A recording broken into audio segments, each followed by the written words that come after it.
TIFU by watching some porn CDs from my deceased father. So earlier today I was going through some old stuff from my deceased dad.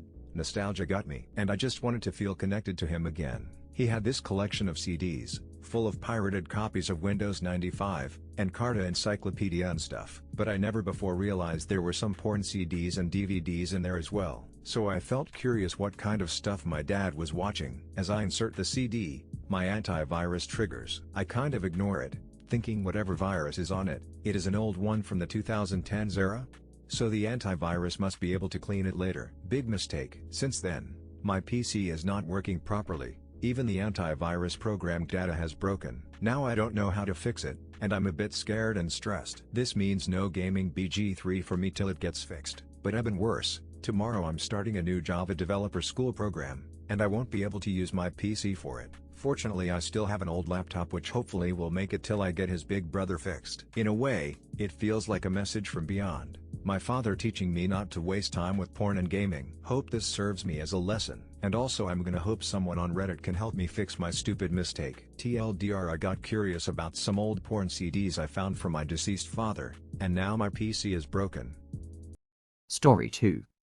TIFU by using hair removal cream, and now my balls are on fire. This just happened and they are still on fire, but it's getting better. So I was looking for a new trimmer when this hair removal thingy popped up on the side. I clicked on it thinking what is this BS, but it looked pretty good. It was especially for men and all that stuff. And it said it's for all body parts, even private parts. This caught my attention as I do hate shaving all the time. So can a cream do it for me? Sign me up. The reviews were good too. Some men were saying that it didn't do its job. Some said that it worked flawlessly. Some felt a little itching but nothing horrible. So I ordered it. It arrived in the morning and I was like, I'm gonna test it tonight. I read the info on how to use it and it said to do a skin test. So I did it on my shoulder and it worked great. No itching, no redness, hair gone. I'm gonna buy 10 of these for my whole upper body. It is a tiny bottle though. I did everything as the instructions said. I moistened the area with warm water, slathered it on my balls and waited. Once again, no itching, so I was happy. I took a towel and wiped it off. Saw all the hair on the towel and thought, oh sweet,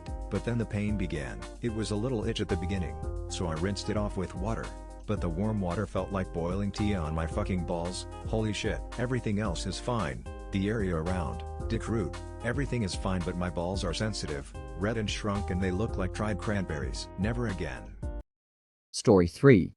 TIFU by trying a condom on for the first time to see if its lube would feel good. Growing up I always assumed condoms felt good. Later on when I started making a ton of friends, my mom got me condoms randomly without discussion. Somehow she got the right size by sheer coincidence. One day I got bored and tried it on in private, but I couldn't get off at all. If anything, it was uncomfortable. I felt a tingle, but that was it. Wasn't fun at all. When I put away the condom and filled it with water for fun, my dick started burning and I fell to the floor cussing like I never have before. It was the first time I screamed motherfucker. This was new pain. It sucked and it was on and off for 2 days. I missed the trash man, so I couldn't hide the evidence. So I just filled my trash bag with some random BS and threw it away. I also threw out the rest of the packet even though I only used one. I told my mom later about how the condom burned, but I didn't say what I was doing. I was scared that I, a virgin, somehow got an STD from a condom. She laughed and said I was probably allergic to the latex and joked about what she thought I was doing, which was me playing with myself. My sister found out, and they laughed for days. TLDR, I'm allergic to latex. And I don't deserve my dick at all. Added a word, replaced always thought to always assumed. Added to why do my NSFW stories always blow up? Story 4. TIFU DIY pocket pussy snapped. I just had to post this. X200B, I'm sitting here typing this. I came back from school and I was feeling pretty horny. I decided to make one of these DIY pocket pussies, using a Pringle can, condom, TP and sponges. I was too lazy to buy new sponges and grabbed some from the cabinet. They were most likely used before, God knows for what. I brought all materials to a table and started the assembling of the pocket pussy. Fast forward, I had finished it and put in my first condom, except it snapped. I didn't put it correctly, so I decided to use a second condom a different way. I put it on my dick instead and just started thrusting into the sponges. I regularly checked to see if the condom had snapped, but it did not. Eventually the lube from the condom had worn out, so I grabbed Vaseline and put it on the condom. This helped fairly well, but before I could come the condom suddenly snapped. exposing my dick to the used sponges. I quickly but carefully took my dick out to prevent anything from happening and rushed to the bathroom. I started washing my dick for 30-ish seconds, cleaning all sides as best as I could. I then checked to see if there was any potential wounds, but nothing to see. Now I'm just afraid I've got bacteria or chemicals on my dick and will get an infection. I'll keep you guys updated on whatever happens next. Story 5.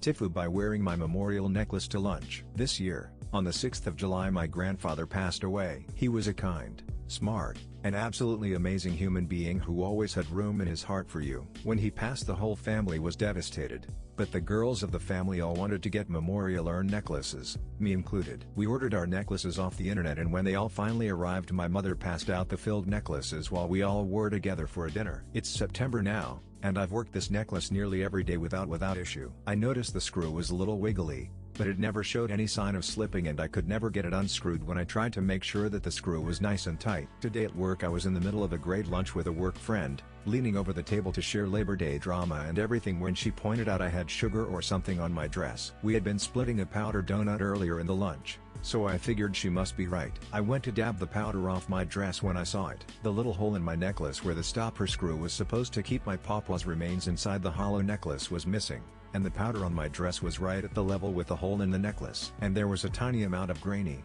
chalky dust on the plate of food I was about to take a bite of. The screw had come out of my urn necklace, and I was now in the process of doing the mental gymnastics of trying to figure out if I freak out, cry, wipe pawpaw off my clothes, leave it there absolutely losing my mind in silence. My coworker asked me what was wrong, but I couldn't do anything but hold up the necklace. She freaked, I freaked. We scoured the floor until we found the screw and fixed the necklace. The stress of it all made my coworker puke in the restroom. 5 minutes later, she has a nervous stomach. I now have to finish out my workday with the damp spot where there was previously the powdery residue of my beloved pawpaw on my dress.